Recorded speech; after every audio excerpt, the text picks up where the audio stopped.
reforma íntima, engenharia da alma, né?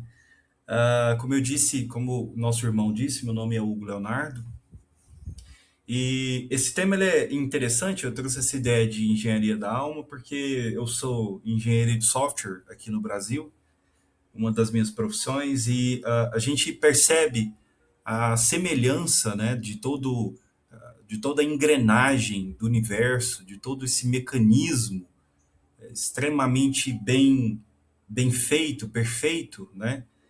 E isso não deixa de ser uma engenharia extremamente inteligente, né? Quando a gente vai ler lá o livro dos Espíritos, quando é perguntado o que é Deus, né? E a resposta é a inteligência suprema de todo o universo. Então é importante que nós nos lembremos que nós todos somos regidos, né? Por essa inteligência suprema, né?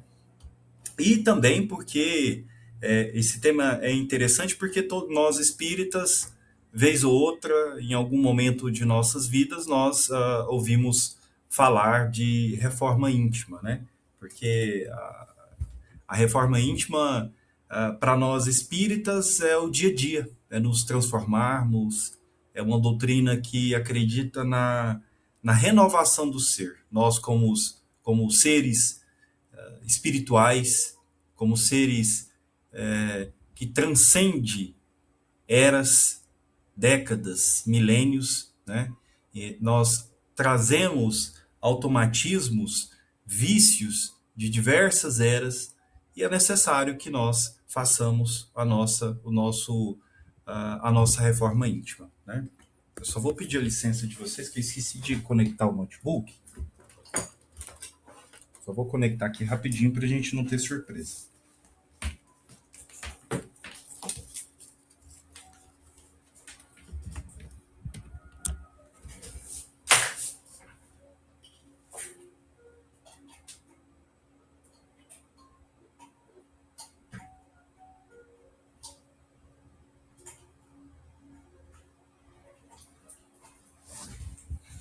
Aí, obrigado por esperarem. Então vamos lá. O primeiro ponto é importante nós entendermos a etimologia da palavra reforma íntima, né? Ela vem do latim reformare, ou seja, a ideia não é destruir, é reformar, né? Quando a gente pensa numa ideia de revolução, a revolução seria nós transformar, nós tirarmos, começarmos do zero. A ideia da reforma é nós pegarmos o que já existe e trabalharmos, ou seja, nós somos fazer a manutenção do avião em voo, né? Se eu pudesse falar de uma forma bem simplista. Então, por isso que é tão desafiador, por isso que é tão difícil, né? Por isso que é tão complexo fazer a nossa reforma íntima. A reforma íntima ela seria pegar essa argila que nós somos, né? A estrutura que está de pé, como eu disse, né? E dar uma nova forma, uma forma melhor, uma forma útil, né? Então, como eu disse, em algum momento de nossas vidas aí, espíritas, né? Enquanto praticantes da doutrina espírita, na verdade, talvez seria um pouco arrogante falar que eu sou espírita, né? Que eu já sou espírita. E a reforma íntima faz parte do nosso dia a dia como espíritas, né? A gente costuma dizer que a nossa evolução, a evolução do espírito, ela ela tem dois caminhos. Nós temos a evolução pela dor e nós temos a evolução pelo amor. A evolução pela dor é aquela do bateu levou. É aquela em que a maioria de nós, né, que ainda não despertamos para essa ideia de reforma íntima, lidamos no dia a dia. É aquela do tentativa e erro, né? Ou seja, eu espero que a dor venha, eu sinto a dor, eu sofro e mudo, né?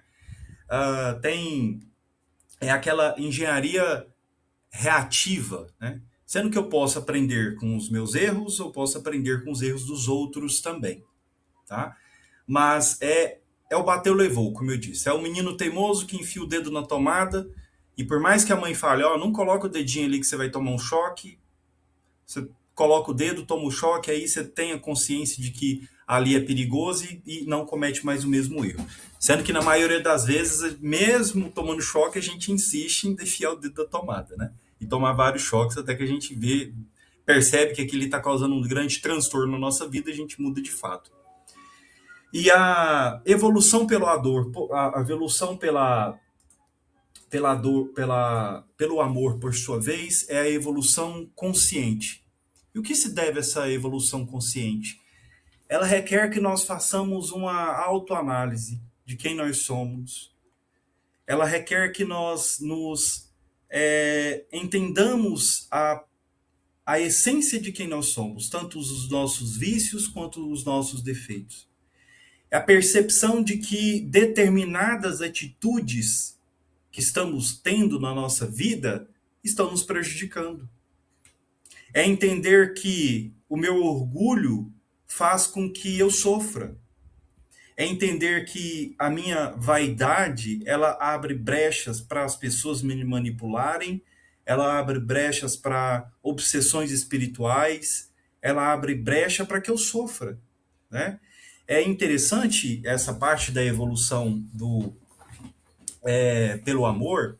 Eu não sei se, como eu disse, eu não consegui ver vocês quando na última exposição, mas ela vai de encontro com o que nós comentamos na última exposição sobre o jugo leve que Jesus nos ensina, né? Mas recapitulando de forma sucinta, seria o jugo leve, o jugo do mundo seriam os vícios, né? O apego, o orgulho, o egoísmo, a vaidade e, de forma bem simplória, o jugo que Jesus nos ensina é a busca das virtudes, né?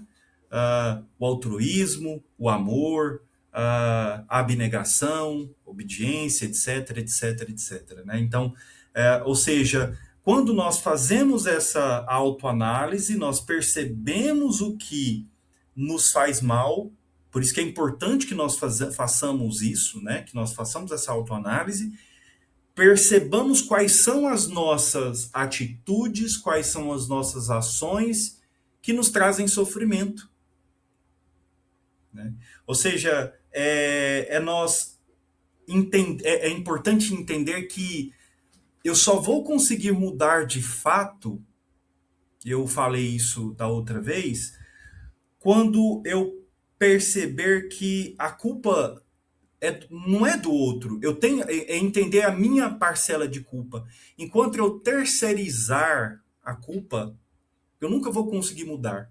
É como se eu estivesse num barco ao sabor das ondas e eu delegasse o manche para uma outra pessoa, para um capitão. Eu posso reclamar o quanto eu quiser que a vida está dura, que a vida é difícil, que as coisas são sofridas, mas eu não tenho poder para mudar. Eu delego ali para o outro a culpa e eu alivio, entre aspas, a minha consciência, só que em contrapartida eu não tenho poder de mudar. Eu não tenho o poder do manche de virar para a esquerda, para a direita.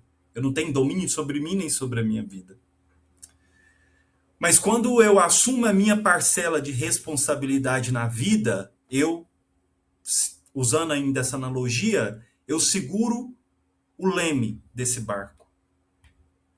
Eu, dessa forma, eu assumo a responsabilidade de tudo que acontecer de bom e de ruim na minha vida. Mas agora sim, eu tenho poder para direcionar esse barco para onde eu quero ir. Então, enquanto eu achar que o problema lógico que isso aí eu já falei na outra palestra, eu não vou repetir, mas existem diversas esferas de ações, mas no quesito evolução espiritual, que é o proposto aqui, que ela é individual, né? Nós viemos para cá nus e sozinhos e nós vamos voltar sozinhos também. A evolução é individual. Por mais que eu ame as pessoas que estão próximas de mim, eu não consigo fazê-las evoluir. A evolução é individual. Tanto é que o único e a forma mais prudente, digamos assim, a única forma de educação de fato seria o exemplo. Porque eu não tenho o poder de mudar o outro. Compreende? Então, ou seja, nesse quesito, não adianta, então, eu ficar colocando a culpa dos meus problemas no governo, na crise mundial, financeira, etc., etc., no meu pai, na minha mãe, no meu passado, nos meus antepassados. Não que não tenham contribuído, não é isso que estou dizendo, mas enquanto, não que não contribuem para o meu sofrimento atual, para a dor que está sendo, que eu estou sentindo no momento, mas enquanto eu ficar focado nisso, focado no problema, né, eu não vou conseguir mudar, porque isso eu não tenho controle. Foi o que nós falamos sucintamente na outra exposição, que a filosofia estoica, né, ela nos ensina sobre a dicotomia do controle, que seria, não é, a vida não é como eu a vejo, quer dizer, a vida não é como é, a vida é como eu a vejo. O que eu realmente tenho controle na minha vida para que eu possa, que está no escopo da minha ação para que eu possa mudar agora. Porque se observarmos bem, a maioria das coisas que nos afligem são problemas imaginários que às vezes nem ainda aconteceram e eu sofro por antecedência. E eu trago aquilo para a minha realidade. Foi o que nós conversamos, mas só porque os assuntos se conectam, né? Então essa é a evolução pelo amor. É a evolução consciente. É eu perceber o que me faz mal e eu mudar, né, essas atitudes para que cesse, pelo menos cesse esse mal. Lembrando que é importante que lembremos que a lei da semeadura, ela envolve a todos nós. Ninguém está livre da lei da semeadura. Ou seja, se eu plantei, eu colho. E enquanto eu estou plantando semente de rosas perfumadas com as minhas boas ações hoje, a vida me força, me obriga por essa lei de que enquanto eu planto essas sementes que hoje eu tenho consciência que elas vão me fazer bem, certo? Eu estou ao mesmo tempo colhendo aquelas ervas daninhas que eu plantei lá no passado, aquelas flores com espinhos. Então, ou seja, por que eu digo isso? Porque às vezes eu mudo, mas diversas coisas da minha vida ainda me afligem, né? Então, há um tempo, né? Ainda tem coisas ali que eu preciso colher. Mas, via de regra, eu não vou me recordar o trecho correto no Evangelho, mas ele fala que se nós formos analisar todos os nossos problemas das nossas vidas, o que nos afligem, e se nós colocarmos um se eu tivesse feito tal coisa, se eu não tivesse feito tal coisa, aquilo não tinha acontecido, se aplicar esse se, né, nós vamos perceber que muitas das coisas que acontecem na nossa vida hoje não é reflexo do nosso passado. É reflexo das nossas atitudes hoje, ou da falta delas, né? Então, mais para frente um pouquinho, nós vamos conversar um pouco mais sobre isso.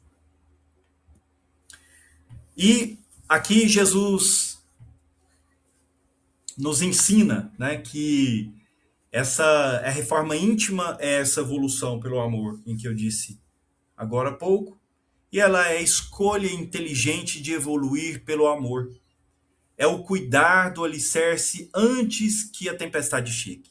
É me antecipar, né?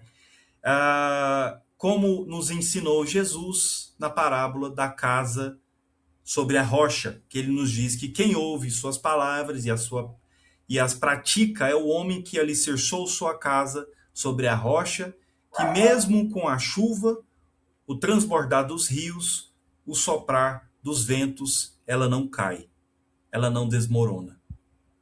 E onde nós estamos alicerçando a nossa casa nesse exato momento? Quais são, entendam esses alicerces como os nossos hábitos, as nossas atitudes.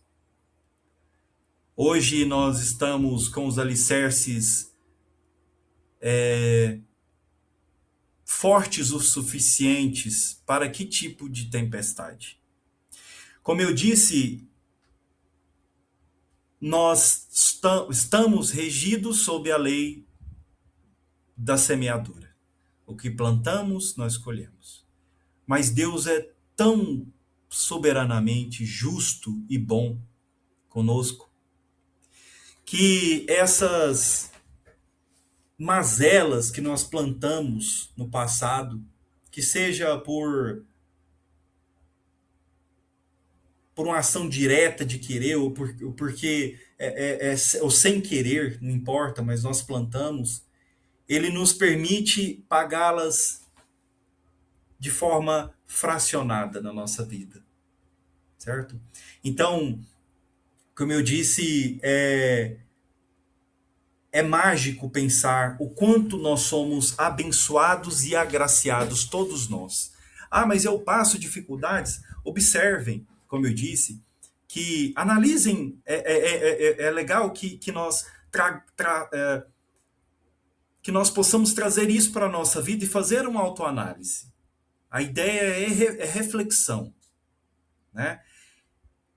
Quantas das nossas ações, quando eu digo da forma que nós agimos, da forma que nós deixamos de agir, os nossos vícios, os nossos defeitos, contribuem para a nossa dor hoje? Nós vamos perceber que a maioria delas não tem a ver com as nossas vidas, das nossas vidas em outras vidas, né? Na verdade, o que é destino, digamos assim, que é imutável, que é o karma, digamos assim, são aqueles eventos que nós não podemos mudar. Nossa família, onde nascemos, os nossos laços sanguíneos, como eu disse, né? Alguma doença crônica que eu venha a ter, alguma coisa do tipo. Agora, o restante eu estou o tempo todo plantando e colhendo. Por isso que é importante que nós tenhamos consciência da nossa parcela de responsabilidade na vida, pois nós somos co-criadores deste universo, né? E continuando, aqui, no mínimo complexo, né? É o solo e a fundação. Como fazer uma engenharia, uma reforma, se nós não mexermos no solo e na fundação? Aí Sócrates nos ensina, né, quando ele leu lá no Oráculo de Delfos, conheça-te a ti mesmo. Essa frase ela é tão popular, mas é tão difícil de executar, porque quando nós vemos aí algumas pessoas falando sobre autoconhecimento, eles vendem essa ideia de uma forma tão romântica, tão fácil, né? Mas é extremamente complexo. Porque quando nós falamos de reforma, de conhecer a si mesmo, essa imagem, essa representação é interessante, é nós entrarmos nesse sótão, nessa fundação, nesse porão, em que nós escondemos todo o nosso... quem nós somos de verdade. E por vezes é difícil lidarmos com isso, de quem nós somos. Como eu disse, é uma ideia romântica de que nós vamos encontrar, nós vamos nos iluminar. Sim, nós vamos. Mas quando nós abrimos essa porta desse porão, digamos assim, ou seja, do nosso inconsciente, nós vamos encontrar os nossos fantasmas e os nossos demônios. Por vezes nós vamos perceber, quando nós fazemos essa autoanálise, que nós não somos o que achávamos que éramos. E isso é doloroso, às vezes, de perceber. Uma vez eu estava lendo um determinado livro, e esse livro ele falava de justamente das feridas emocionais e falava de entendermos a nós mesmos, mas o foco maior é de ferida emocional.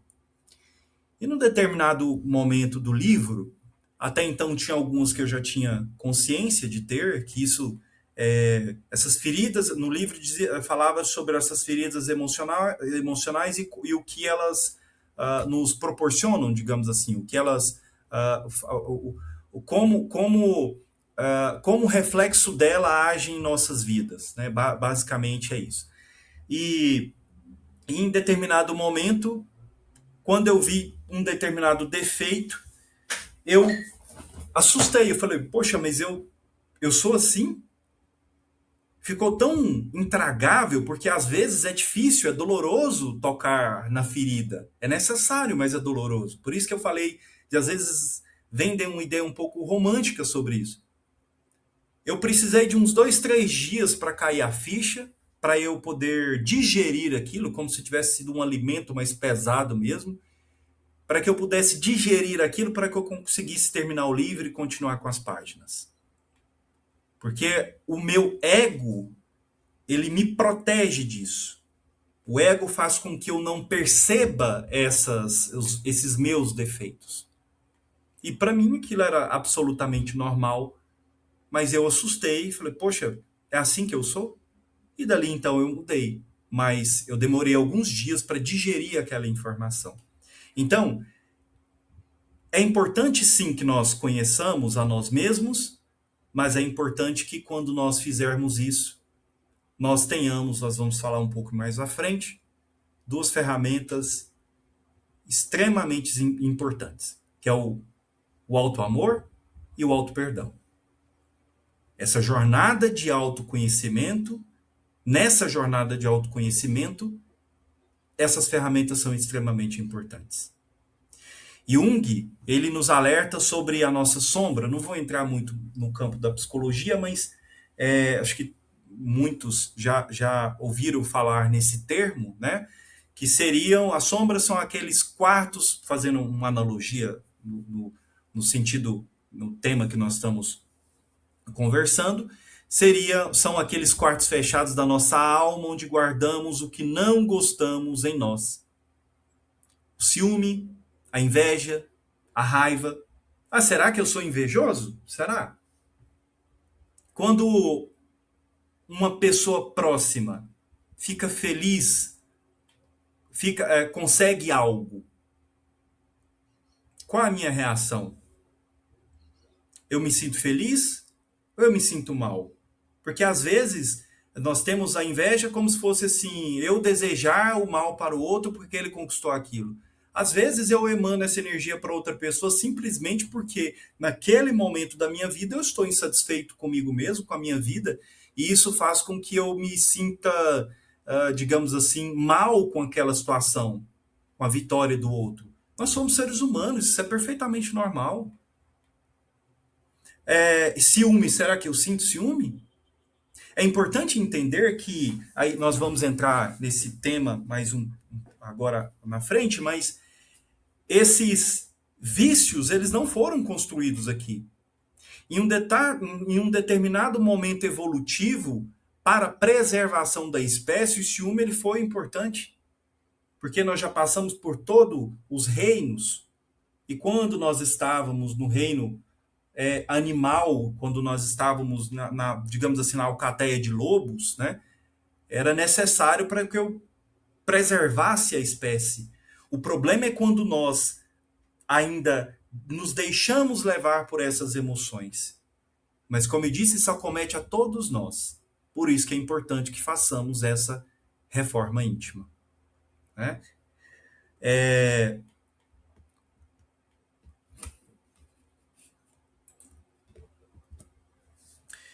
Jung também ele fala sobre o conceito de projeção. Aqui eu queria gastar pelo menos uns 5 minutinhos para nós conversarmos, que é muito interessante. Nos lembremos, né, o que nós estamos conversando aqui. Eu não tenho poder de mudar o outro. Isso é fato. Eu não tenho poder. Às vezes é um pouco até de arrogância da nossa parte de achar que eu vou mudar outra pessoa, né? Eu tinha uma amiga que, quando ela começou a namorar, aí ela praticamente tinha uma tabela em Excel, uma planilha em que ela anotava quais os defeitos e como que ela ia mudar, né, da pessoa. Ou seja, conforme ela ia conseguindo, acho que ela ia até marcando lá um xizinho. Mas, ou seja, na ilusão de que ela ia conseguir realmente e de fato mudar, né, o namorado dela. Mas a ideia de projeção é assim, é aquela ideia do espelho. O que eu vejo no outro é o que está dentro de mim. Se eu não sei, se eu não consigo identificar algo, aquilo é muito distante de mim, eu ignoro aquela informação. Há pouco tempo atrás, por exemplo, se eu falar a cor branco, todo mundo sabe o que é uma cor branco-azul, porque é comum a todos nós sabemos disso. Mas até pouco tempo atrás, um amigo meu que é designer, ele me falou de uma cor chamada magenta. Eu nunca nem tinha ouvido falar na minha vida. Então, se ele tivesse falado de magenta, eu não conseguiria imaginar o que é aquilo, né? Mas por que isso aqui é importante? Aquilo que nos irrita, provoca ou incomoda intensamente nos outros é frequentemente um reflexo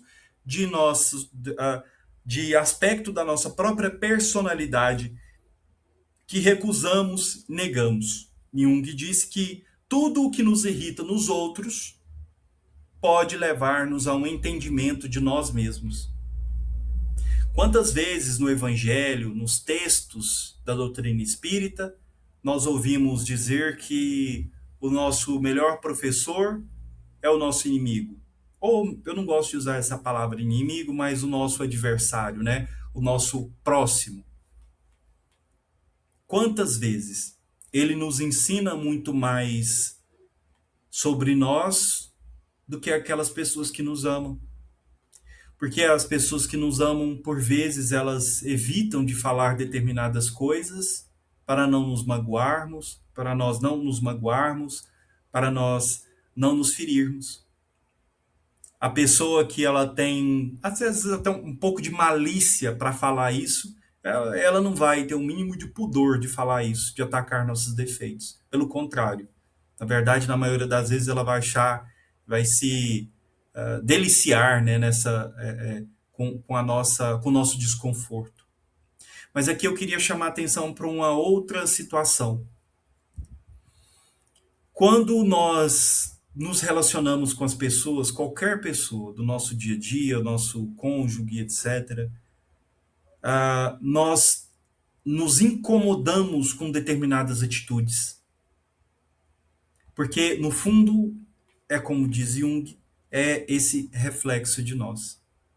E lógico que aqui também, né, saindo do campo da psicologia, do entendimento da psicologia, mas trazendo para o entendimento espiritual, por vezes são pessoas que são desafetos, são de outras vidas. Mas o fato é, quem de nós nunca teve aquela pessoa que o respirar dela nos incomoda?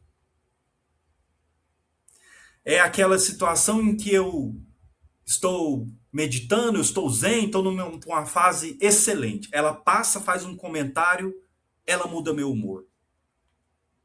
Ela me tira, ela me desestabiliza.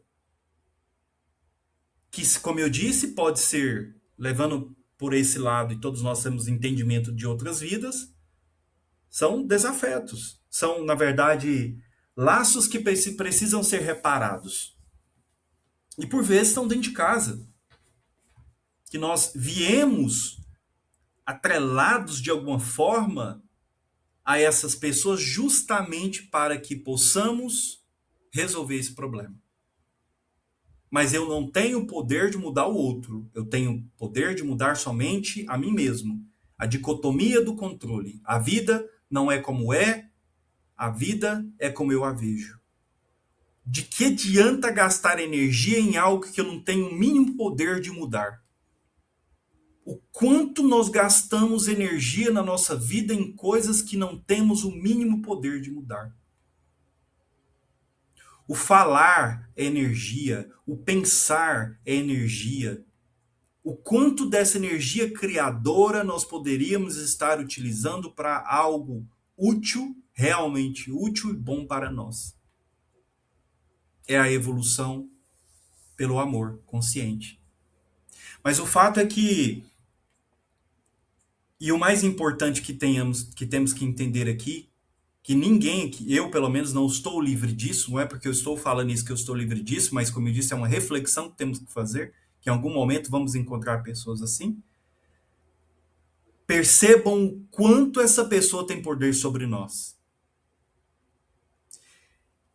A pessoa que consegue, com ação, com respirar, com a simples presença dela, ela nos tira a paz. Reflitamos sobre isso. Meu dia está ótimo. Aí a pessoa, ela chega, ela faz um determinado comentário que ela sabe onde é que ela tem que tocar. E às vezes ela faz de propósito, ou não, às vezes ela está só cuidando da vida dela mesmo. E aquilo nos irrita e nos desestabiliza. Essa pessoa, ela tem poder sobre nós. A pergunta é, nós queremos? Não é até paradoxal, né? A pessoa que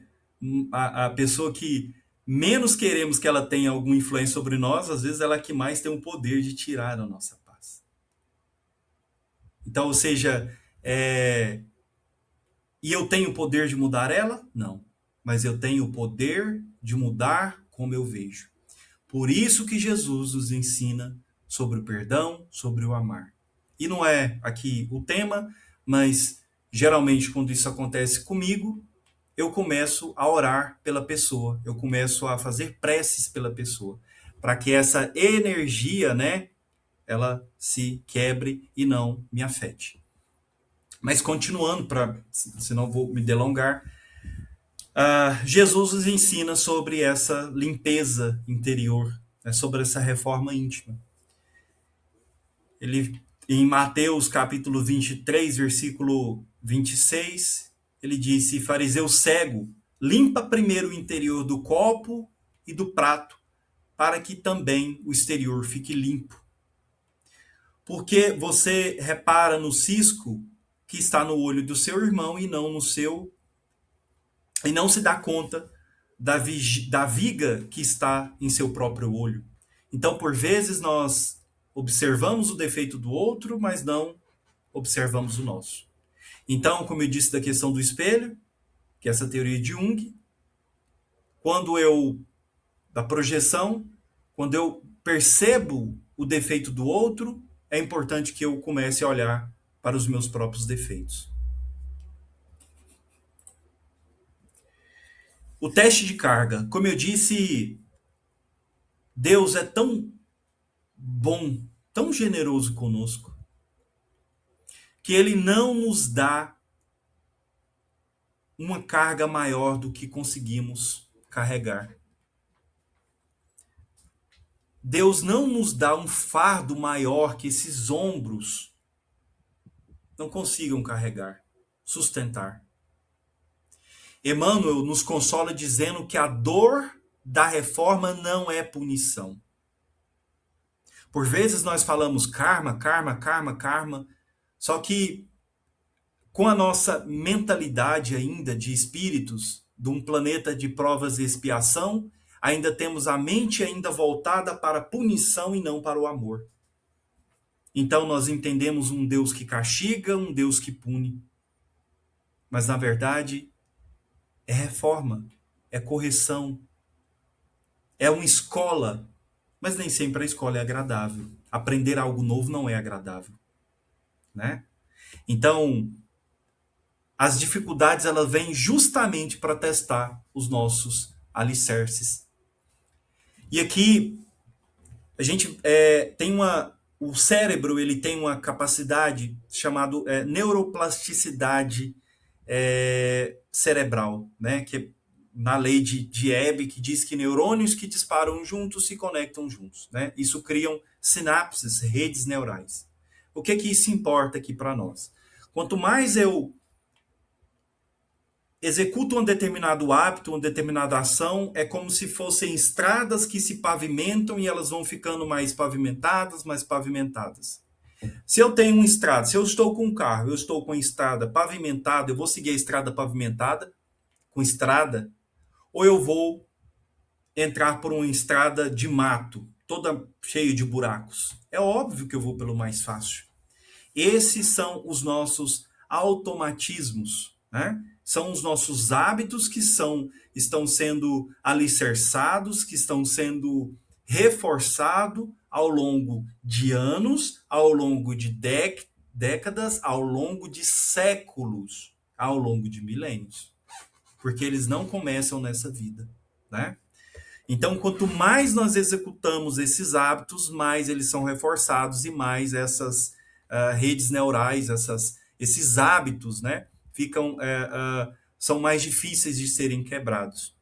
E aqui a chave, né, o Espiritismo nos ensina que o pensamento é a força que determina na vida e na forma a frequência da onda em que se expressa a inteligência, criando os reflexos condicionados que governam a existência. Nós, através do nosso pensamento, como foi dito lá no início, nós conduzimos as nossas vidas. Mas qual é o teor majoritário dos nossos pensamentos? São pensamentos construtivos ou são pensamentos destrutivos? Quantas vezes por dia eu fico falando mal de mim para mim mesmo, me destruindo? Porque eu tenho defesa contra tudo, menos contra mim mesmo. Então, por isso que é tão difícil mudar de uma hora para outra. Justamente por causa desses hábitos, desses vícios que estão sendo criados, que estão sendo fortalecidos através, como eu disse, de 30, 40, até de milênios, como eu disse, né? São automatismos milenares. Chico Xavier, ele diz que quando nós temos uma tentação, a tentação seria como, imaginem um cachorro grande que nós estamos correndo dele, tentando escapar dele, mas torcendo para que ele nos alcance e nos morda. Essa é a tentação. E a tentação nada mais é do que esses vícios do passado, os nossos hábitos. Por isso, meus irmãos e irmãs, é tão difícil mudarmos. Porque estamos lutando contra automatismos, contra vícios e hábitos que foram criados ao longo de milênios, de séculos.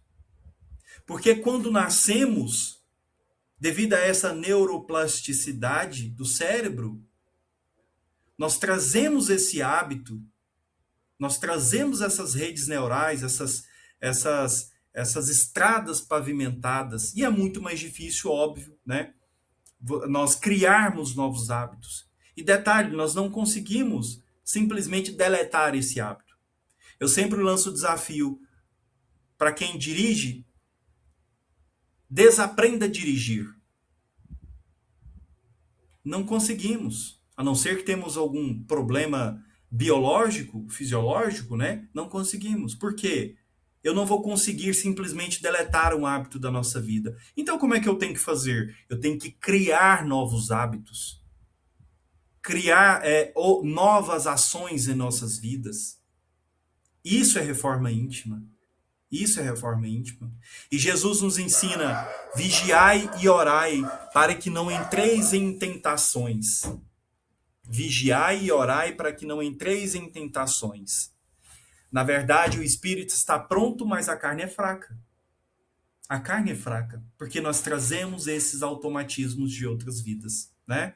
Como diz aqui, a carne é fraca, quer dizer, é o cérebro antigo querendo economizar energia, né? Ou seja, é muito mais fácil eu seguir um hábito existente, porque isso não gasta energia, eu não preciso de esforço para isso. Simplesmente só deixo eu mesmo ser, meus instintos, minhas emoções agindo e falando por si só.